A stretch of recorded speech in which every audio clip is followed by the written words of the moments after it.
सभी मित्रों को नमस्कार और स्वागत है आपका आज के इस प्रश्नोत्तर सत्र में।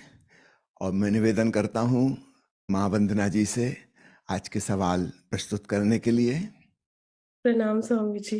प्रणाम। पहला प्रथम सवाल। ओम शब्द साधना पर ओशो के प्रवचन सुनकर हमें बहुत स्पष्टता आ रही है।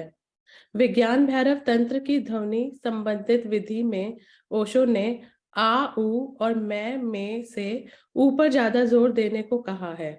गुरु महाराज श्री संतराम ने भी बताया है कि अंत काल में ऊ अक्षर पर अपनी सुरती को लगाओ, तब चोट निशाने पर लग जाएगी। इसका भावार्थ हमें समझाइए। ये सवाल पूछा है श्री संतराम समाधि स्थान नडियाड गुजरात से। सुयोगम के संचालक श्री पंकज जी ने, उनसे व्यक्तिगत भी मेरी चर्चा इस संबंध में हुई है और वे अपने सभी साधकों को देश विदेश में ओशो के प्रवचन सुनने के लिए भेज रहे हैं। और मित्रों की बहुत अच्छी फीडबैक आई है कि पहली बार ओंकार की साधना के संबंध में इतनी क्लैरिटी डेवलप हुई। निश्चित रूप से ओशो ने उसमें बताया है एक प्रवचन में कि ओम 3 ध्वनियों से मिलकर बना है, आ ऊ और माँ। और भगवान शिव कहते हैं पार्वती से, अगर तुझको 3 अक्षर भी बहुत लगते हैं तो आगे पीछे के आ और माँ को भूल जा, मध्य का ऊ पकड़ ले। यह ऊ की ध्वनि अद्भुत है। जब हम लंबा ऊ बोलते हैं तो छूटती हुई श्वास के साथ हमारी ऊर्जा ऊर्ध्वगामी हो जाती है, आज्ञा चक्र और सहस्त्रार पर पहुंच जाती है और तब वहां पर ओंकार की ध्वनि सुनाई देने लगती है। तो ऊ बड़ा टेक्निकल है।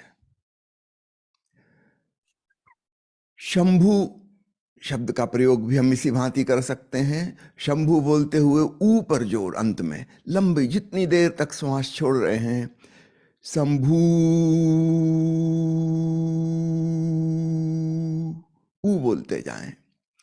सदगुरु ओशो ने अपने सक्रिय ध्यान प्रयोग में, डायनेमिक में, तीसरे चरण में पहले मैं कौन हूं का प्रयोग कराते थे, अंग्रेजी में हु एम आई, और बाद में उन्होंने कहा कि छोड़ दो इसको भी, क्योंकि उसमें जो महत्वपूर्ण ध्वनि है मैं कौन हूं में वो हूं की है, और अंग्रेजी में हु एम आई में वो हु की है। सिर्फ हु को ही पकड़ लो। सूफियों ने भी अल्लाह का प्रयोग इस भांति किया है कि अल्लाह कहते कहते अल्लाहू अल्लाहू, फिर बाद में लाहू लाहू, और आखिर में केवल हु ही रह जाता है। हु में भी ऊ सर्वाधिक महत्वपूर्ण है। वो टेक्निकल है, उस विधि से ऊर्जा का ऊर्ध्वगमन हो जाता है। तो महत्वपूर्ण सवाल आपने पूछा है कि श्री संतराम महाराज ने भी ऐसा ही कहा है कि मृत्यु काल में, अंत काल में यदि ऊ विधि का उपयोग किया जाए तो सारी ऊर्जा मूलाधार से सहस्त्रार पर पहुंच जाएगी और तब ओंकार सुनाई देने लगेगा। और जिस व्यक्ति ने जिंदगी भर भी ओंकार की साधना की है और मृत्यु के काल में वह पुनः ओंकार के स्मरण से भर गया, ओंकार सुनते सुनते यह देह त्यागी, तब वह मुक्त हो जाता है। कठोपनिषद में यमराज ने नचिकेता को यही संदेश दिया है। ठीक ऐसा ही संदेश भगवान श्री कृष्ण ने गीता में अर्जुन को दिया है। कहा है कि भ्रकुटी मध्य में ध्यान हो, ओंकार श्रवण में डूबे हो और हृदय में भक्ति भाव हो। ये 3 शर्तें अगर पूरी हो जाएं अंतिम क्षण में तो मुक्ति सुनिश्चित है। तो यह बहुत ही महत्वपूर्ण है। और संत राम जी कह रहे हैं कि तब चोट निशाने पर लगती है। निशाना यानी अध्यात्म का तो एक ही निशाना है, टारगेट है, वह है मोक्ष, वह है मुक्ति। तब हमारी जीवन ऊर्जा का तीर उस निशाने पर जाके लगता है, मुक्ति फलित हो जाती है। चलिए अगला सवाल। अगला सवाल है, गुरु बानी में नूरस शब्द का प्रयोग हमारे गुरु महाराज ने किया है, कृपया इसकी साधना के विषय में समझाएं। शब्दों के अपभ्रंश हो जाते हैं। जैसे संस्कृत का शब्द था सम्यक स्मृति, भगवान बुद्ध की पाली भाषा में वो हो गया सम्मा सती, स्मृति से सती हो गया। फिर संत कबीर और गुरु नानक देव का समय आते आते सती से वह सुरति बन गया, एक और गुलाई उसमें आ गई। ठीक ऐसे ही आंखों के लिए नेत्र शब्द है, नेत्र से फिर निरत बन गया, निरत से कहीं कहीं निरति बन गया, कहीं पे नूरत बन गया। इन अपभ्रंशों के पीछे जो भाव छिपा है वो पकड़िएगा। निरति या नूरत का अर्थ है चेतना के देखने की क्षमता। तो धीरे धीरे सुरति का अर्थ हो गया श्रुति की श्रवण की क्षमता, भीतर लौटती हुई ऊर्जा, अंतर्कामी ऊर्जा, भीतर सुने। और निरति का अर्थ हो गया भीतर देखे। तो श्रवण की और दर्शन की ये दो क्षमताएं क्रमशः सुरति और निरति कहलाने लगी।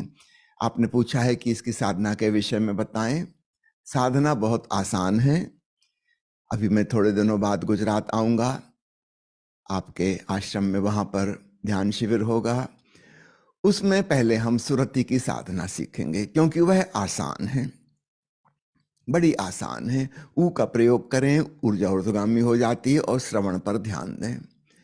चलो बाहर की ही आवाज सुनने से शुरू करें। धीरे धीरे धीरे भीतर परमात्मा की ध्वनि सुनाई देने लगती है, जिसको नाद ब्रह्म कहते हैं। यह सरल है, सभी को इसमें सफलता मिल जाती है। नूरत की साधना या निरति साधना थोड़ी सी कठिन है। अंतर्दर्शन वो एक अलग आयाम है, लेकिन जिस व्यक्ति ने सुरति साधना में सफलता हासिल कर ली, उसके लिए निरति साधना बहुत आसान है। इसलिए हम शुरुआत वहां से नहीं करते, क्योंकि कोई नया साधक आता है और वो भीतर देखने की प्रयास करता है, जरूरी नहीं कि उसको पहली बार में सफलता मिल जाए। अगर सफलता नहीं मिलती तो फिर एक निराशा घेर लेती है, और हम नहीं चाहते कोई भी साधक निराशा में जाए। तो हम स्टार्ट वहां से करते हैं ABCD से, जहां से आसानी से शुरू हो सके। फिर धीरे धीरे गहराई बढ़ेगी। 3-4 महीने सुरति साधना में डूबने के बाद फिर नूरत साधना बड़ी आसान है, उतनी आसान जितनी की सुरति साधना थी। तो पहले श्रवण, फिर दर्शन। तो नूरत का अर्थ नेत्र से ही है, क्योंकि हमारे देश में बहुत भाषाएं हैं, बहुत बोलियां हैं। हिंदी भाषा में ही कितनी बोलियां हैं। वही एक शब्द हिंदी में ही अलग अलग स्थानों पर अलग अलग रूप ले लेता है, तो चीजें बदल जाती हैं। अब भगवान कृष्ण का नाम बंगाल में धीरे धीरे क्रिस्टो हो गया। कई लोगों को शक होता है कि ये तो क्राइस्ट शब्द से, अंग्रेजी से आया है। नहीं, अंग्रेजी से नहीं आया है। क्राइस्ट से क्रिस्टो नहीं बना है, कृष्ण से क्रिस्टो हो गया। बंगाली तो रसगुल्ला को भी रोसोगुल्ला कर देते हैं, हर चीज में ओ लग जाएगा। कई बार पहचानना मुश्किल हो जाता है कि ये वही शब्द है, अलग अलग बोलियां हैं। तो ठीक ऐसे ही नेत्र से ही नूरत और निरति शब्द बन गए हैं। इसकी साधना कुछ महीनों के बाद फिर की जाएगी। चलिए अगला सवाल। अगला सवाल है, ओशो के अनूठे ध्यान सिखाने हेतु आप दोनों को कोटि कोटि धन्यवाद। इन प्रयोगों में योग और भक्ति दोनों की साधनाएं समाहित है। समझ नहीं आता कि मैं कौन सा मार्ग चुनूं। जो आसान लगे, जो सहज लगे, वह आपके लिए सही। अगर दोनों ही आसान लग रहे हैं तो दोनों का कॉम्बिनेशन सही। चुनाव करने की जरूरत क्या है? यदि आपको स्पष्ट रूप से लगता है कि यह ठीक, मेरे लिए अनुकूल, आप उसको चुन लीजिए। अगर लगता है कि दोनों ही अच्छे लग रहे हैं, चुनने की कोई जरूरत नहीं। हमारे भीतर मस्तिष्क भी है, हृदय भी है, दिल भी है, दिमाग भी है, ज्ञान का केंद्र भी है, भाव का केंद्र भी है। क्यों ना हम दोनों का उपयोग करें। एक छोटा सा दोहा आपके लिए। दर्पण जैसी चेतना ध्यानी को हर्षाए, भक्ति की महिमा अजब जग दर्पण हो जाए रे बंधु, जग दर्पण हो जाए। तन मन के बंधन में है शक्ति का ही रूप, मुक्त गगन में उड़ती है भक्ति प्रेम स्वरूप रे बंधु, भक्ति प्रेम स्वरूप। जो तुम्हें भाए वो सही। और सन्यास के पंछी के, साधक के पंछी के दो पंख हैं, होश और प्रेम। एक में हमारी चेतना दर्पण जैसी हो जाती है और एक में सारा जगत हमारे लिए दर्पण हो जाता है। और दोनों ही एक साथ हो जाएं तो कहना ही क्या, चुनने की कोई जरूरत ही नहीं। चलिए अगला सवाल। अगला सवाल है, सामूहिक शक्तिपात ध्यान में ओशो ने जिप्सी की कहानियों में जैसी घंटी की आवाज बताई, वैसी ध्वनि मुझे उस दिन से सुनाई दे रही है। अब इसके आगे क्या? सबसे पहले तो मैं आपको बधाई देता हूं, आप बहुत सौभाग्यशाली हैं।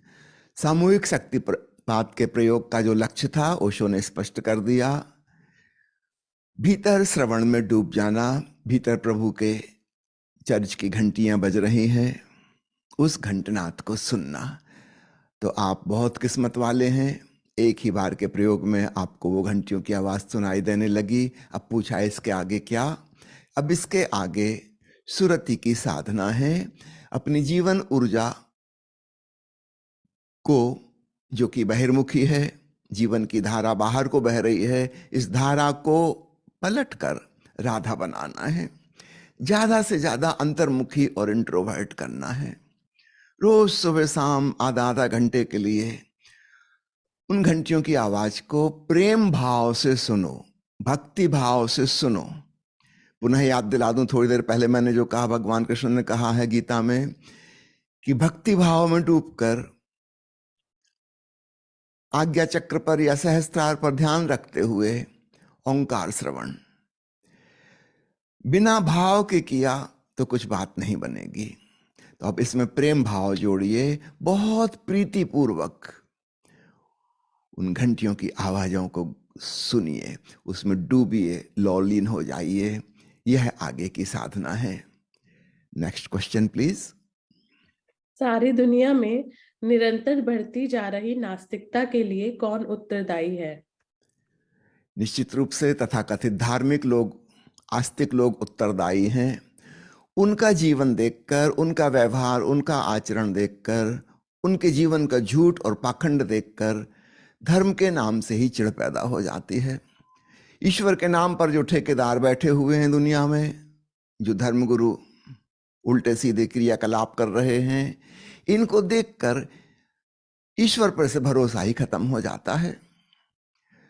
तो दुनिया जो नास्तिक होती जा रही है, इसके पीछे आस्तिकों का हाथ है।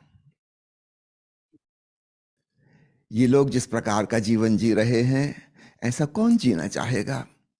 झूठ, मिथ्या, पाखंड से भरा हुआ, चालबाजी, बेईमानी, एक प्रकार का षड्यंत्र, दूसरों को धोखा देने की कोशिश। तो जो लोग भी इनके निकट आते हैं वे नास्तिक हो जाते हैं। बड़ी मुश्किल की बात है। इन धर्मगुरुओं से, पंडित पुरोहित, पादरियों और मौलवियों से जो दूर रहते हैं, वो हो सकता है इनसे बहुत प्रभावित हों, क्योंकि उनको असलियत नहीं पता। लेकिन जो लोग इनके निकट होते हैं, जिन्हें सच्चाई का पता चलता है, वे सब भयंकर नफरत से भर जाते हैं। तो नास्तिकों को पैदा करने में आस्तिकों का हाथ है, और ठीक से कहना चाहिए झूठे आस्तिकों का हाथ है। इन्हीं की वजह से ऐसा होता है। इन्हें खुद ही ईश्वर पर भरोसा नहीं होता। इन्होंने ईश्वर को भी एक व्यवसाय का हिस्सा बना लिया है। वो जो पंडित जी मंदिर में पूजा कर रहे हैं, प्रार्थना कर रहे हैं, इनको सबसे कम भरोसा है भगवान पे। इनको पता हम ही तो खरीद के लाए मूर्ति। उनको पता है इनकी पूजा करने के हम तो तनख्वाह लेते हैं। इनको कहाँ कोई प्रेम होगा? एक आदमी दूर से आया है मंदिर में दर्शन करने, हो सकता है उसको थोड़ा लगाव हो। ये पंडित जी को तो बिल्कुल नहीं हो सकता। इनको तो पता है कि भगवान की मूर्ति तो हमारे हाथ का खिलौना है। ये भगवान हमें क्या संभाल लेंगे, हम इनको संभाल रहे हैं। उसे बिल्कुल भरोसा नहीं होता। मैंने सुना है एक चर्च के निकट ही एक आदमी ने शराब की दुकान खोली। वो बिल्कुल घनघोर नास्तिक था। चर्च वाले आए, उसको समझाने की कोशिश की कि यहाँ पर धार्मिक लोग आते हैं, यहाँ शराब का यह ठेका मत खोलो, लेकिन वो नहीं माना, उसने वहीं खोली। जिद्दी था वो भी। लेकिन ऐसा हुआ कि जब दुकान खुल गई और भीड़ भाड़ वहां आने लगी, तब चर्च का पादरी वहां आता, सड़क पर खड़ा होता और ऊपर हाथ करके ईश्वर की तरफ कुछ प्रार्थना करता, मन ही मन बुद्ध बताता, और ऐसा लगता कि कोई श्राप दे रहा है वो शराब के दुकानदार को। ऐसा रोज वो करने लगा। खैर, शराब के दुकानदार को इससे कोई मतलब नहीं था, उसकी कोई श्रद्धा नहीं थी इस पादरी में और इसके मंत्रों में और इसके श्राप में। उसने इसकी परवाह नहीं की। लेकिन 1 महीने बाद ऐसा हुआ कि आकाश में अचानक खूब बादल आ गए, जोर की बिजली कड़की और शराब की दुकान पर बिजली गिरी और शराब की दुकान जल गई। तब उस शराबी ने कोर्ट केस दायर कर दिया कि इस पादरी ने ईश्वर से जो प्रार्थना की थी उसके कारण ही, इसके श्राप की वजह से ही मेरी शराब की दुकान जल गई, तो इसकी नुकसान, इसकी भरपाई चर्च वालों को करनी चाहिए। यह मुकदमा अदालत में चला। पादरी को बुलाया गया, उससे कहा कि तुम्हारे मंत्रोच्चार से, तुम्हारी शराब की भावना से उसकी दुकान जल गई, ऐसा वो कहता है। पादरी ने कहा कि हो ही नहीं सकता, मंत्र वगैरह से कुछ नहीं होता, कोई ईश्वर प्रार्थना नहीं सुनता, आज तक मेरी कोई प्रार्थना नहीं सुनी गई, मुझे तो शक होता है कि ईश्वर है भी या नहीं है। वो जो नास्तिक है, शराबी, वो कह रहा है कि इसके प्रार्थना की वजह से, इसके मंत्र की वजह से मेरी दुकान में आग लग गई। और पादरी इनकार कर रहा है कि प्रार्थनाओं से, मंत्रों से, अभिशाप देने से कुछ नहीं होता, ऐसा कोई ईश्वर वगैरह कहीं नहीं है जो हमारी प्रार्थना सुने। अब देखते हो किसको ज्यादा भरोसा है ईश्वर पे। पादरी को तो हो ही नहीं सकता। तो तथाकथित धर्मगुरुओं की वजह से और धर्म के ठेकेदारों की वजह से, उनके मिथ्या आचरण, उनके पाखंड, उनके झूठ की वजह से दुनिया में नास्तिकता बढ़ रही है। चलिए अगला सवाल। अगला सवाल है, पूर्ण जन्म के कर्मों के बंधनों को कैसे काटें? ना आपको पूर्व जन्म का पता, ना कर्म के बंधनों का पता। व्यर्थ के फिलोसॉफिकल क्वेश्चन मत पूछिए। कर्म बंधन नहीं कटते, कर्मों से छुटकारा नहीं होता। हाँ, कर्ता भाव से छुटकारा होता है, वो अभी इसी क्षण हो सकता है। इसमें पिछले जन्म बीच में लाने की जरूरत नहीं। वो जो ईगो है, जो कहता है कि मैं करने वाला हूं, यह कर्ता भाव तुम इसी क्षण छोड़ सकते हो। सिर्फ होशपूर्ण जागरूक हो जाओ और देखो कि क्या वास्तव में तुम करता हो। और अगर कर्ता भाव ड्रॉप हो गया तो कर्म अपने आप ही छूट गए, तुमने किया ही नहीं है। प्रकृति की जो प्रवृत्तियां हैं वे अपना कर्म कर रहे हैं। शरीर अपने नेचर से जी रहा है, मन अपने संस्कारों से जी रहा है। तुम हो कौन और तुमने किया क्या है? क्या तुमने जन्म लिया था? क्या तुम मरोगे? क्या तुमने प्रेम किया है या प्रेम हुआ है? क्या तुमने क्रोध किया है या क्रोध हुआ है? क्या तुम हृदय धड़का रहे हो? क्या तुम सांस ले रहे हो? क्या तुम भोजन पचाते हो? तुम क्या करते क्या हो? चीजें हो रही हैं। एक दिन तुमने अचानक पाया कि तुम हो, तुम्हारा जन्म हो गया। इसमें तुमने क्या किया था? जब जिंदगी के दो छोर, जन्म और मृत्यु, तुम्हारे हाथ में नहीं है, तुमने नहीं किए, तो इसके बीच की जो कहानी है उसके कर्ता धर्ता भी तुम नहीं हो। तो कर्ता भाव से मुक्त हो जाओ, क्योंकि वह एक भ्रांति है, भ्रम है, उसमें कोई सच्चाई नहीं है। और तब सारे कर्म बंधनों से छुटकारा हो जाता है, क्योंकि वे तुमने कभी किए ही नहीं थे। चलिए एक और आखिरी सवाल। जब आपके आसपास होते हैं तो दिल में एक खुलापन और फैलाव महसूस होता है। आपसे दूर होते ही कुछ दिन में धीरे धीरे हृदय बंद सा हो जाता है, बहुत भारीपन लगने लगता है। ऐसा क्यों होता है? ऐसा इसलिए होता है कि जब आप मेरे पास हैं तो मैं आपसे कुछ एक्सपेक्ट नहीं कर रहा, आपसे मेरी कोई अपेक्षा नहीं है, मैं आपको किसी आदर्श में ढालने की कोशिश नहीं कर रहा। आप मेरे पास रिलैक्स हो पाते हैं, हृदय फैल जाता है, आप प्रेमपूर्ण महसूस करते हैं। वही हृदय का फैलाव है, आपकी जीवन ऊर्जा विस्तीर्ण हो जाती है। मैं आप पे कुछ थोप नहीं रहा, मैं आपको कोई शिक्षा और अनुशासन और डिसिप्लिन नहीं दे रहा। मैं आपको स्वीकार करता हूं जैसे आप हैं। आप रिलैक्स हो जाते हैं, लेकिन वापस जब आप जाते हैं संसार में, वहां सब तरफ से प्रेशर है, दबाव है, आपसे अपेक्षा की जा रही है, आपको ऐसा होना चाहिए, वैसा होना चाहिए, एक विशेष रोल, एक विशेष भूमिका आपको निभानी चाहिए। 10-20 लोगों के क्लोज कांटेक्ट में हम होते हैं और उन सब की भिन्न भिन्न अपेक्षाएं हैं। बहुत मुश्किल है, और कई बार तो विपरीत आकांक्षाएं हैं उनकी। आपको एक व्यक्ति के सामने ऐसा होना पड़ता है, दूसरे व्यक्ति के सामने वैसा होना पड़ता है, तीसरे के सामने कुछ और दिखावा करना होता है। आप पाखंडी हो जाते हैं, झूठे हो जाते हैं, आप सिकुड़ जाते हैं, भीतर कुछ बाहर कुछ। तो इस मैकेनिज्म को, इस मनोविज्ञान को समझो और फिर धीरे धीरे प्रयास करो कि यथासंभव ऑथेंटिक और प्रामाणिक होकर जियोगे। 100% तो संभव नहीं है, समाज में रहते हुए हमें कुछ मर्यादाओं का पालन करना अनिवार्य है, उतना कर लीजिए जो बिल्कुल जरूरी है। लेकिन बहुत कुछ जरूरी नहीं है, उनको छोड़ा जा सकता है। विशेषकर अपने प्रियजनों के संग, अपने परिवार वालों के संग, अपने घनिष्ठ मित्रों के संग हम औपचारिकताओं को धीरे धीरे छोड़ें और जैसे हैं सहज रूप से वैसे जिएं। तो आप मेरे पास आकर जो फैलाव महसूस करते हैं, उसमें आपकी सहजता का फूल खिल जाता है, आप जैसे हैं वैसे हो जाते हैं। तो धीरे धीरे अपने आसपास के लोगों को भी कन्विंस करिए कि हम सभी एक दूसरे के संग साथ होते हुए सहजता पूर्वक स्पॉन्टेनिटी में नेचुरल ढंग से जिएंगे यथासंभव। और तब आप पाएंगे आप भी फैल कर जीने लगे और आपके आसपास के लोग भी फैल कर जीने लगे। उनकी वजह से आप सिकुड़े हुए थे, आपकी वजह से वो सिकुड़े हुए थे। पारस्परिक भय, हम एक दूसरे से डरे हुए हैं। थोड़ी सी समझ विकसित करके इस संबंध में हम रिलैक्स होकर जीना सीख सकते हैं। तो भले ही 10% हमको थोड़ा औपचारिकता में जीना पड़ेगा, लेकिन 90% हम सहजता पूर्वक जी सकते हैं। और तब हर जगह आप पाएंगे आपका हृदय खुला खुला है, आप फैल गए, विस्तीर्ण हो गए और रिलैक्स हो गए। और उस रिलैक्सेशन में ध्यान बहुत आसानी से घट जाता है।